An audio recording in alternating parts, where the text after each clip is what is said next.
আমাৰ বিদ্যালয়ৰ শাকৰ খেতি মূলা শাক আৰু আমাৰ এয়া উষাবৈদে উঠাই আছে। আজি আমাৰ টিউনিং স্কুলৰ প্ৰগ্ৰেম আছে, গতিকে আমি আজি সকলোকে শাক ভাজি খুৱাম। বন্ধু বিদ্যালয়ৰ কিছু কাৰ্যসূচীৰ বাবে আমি আজি উপস্থিত হৈছোঁ। 10 নম্বৰ মাজি গাঁৱৰ ছাত্ৰ ছাত্ৰীৰ সমন্বিতে অভিভাৱক আৰু আমাৰ শিক্ষক এই চেগতে আমি ধন্যবাদ জ্ঞাপন কৰিছোঁ আমাক আদৰণি জনোৱা বিদ্যালয় উমেৰবৰী প্ৰাথমিক বিদ্যালয়সমূহ, অভিভাৱক অভিভাৱিকা, ছাত্ৰ ছাত্ৰী প্ৰমুখে প্ৰধান শিক্ষয়িত্ৰী মহোদয়া আৰু শিক্ষক কৰ্মচাৰী।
পানী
প্ৰায় ছাত্ৰ ছাত্ৰীসকলক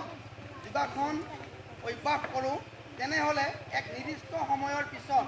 সেই ছাত্ৰ ছাত্ৰীসকলে সমাজত কোনো কাৰণত বেয়া কাম কৰিব নোৱাৰে বৰঞ্চ সেই ছাত্ৰ ছাত্ৰীসকল এদিনাখন হ'লেও কি হ'ব সমাজৰ আদৰ্শৱান ব্যক্তি হ'ব আমি এই বিদ্যালয়ত আহি আজি আপ্লুত হৈছোঁ আৰু আমাৰ ছাত্ৰ ছাত্ৰীসকলে যি এই ছাত্ৰ ছাত্ৰীসকলে যোগাসন কৰিলে এই বস্তুটো নিশ্চয় মনত লৈ যাব বুলি মই ধাৰণা কৰিছোঁ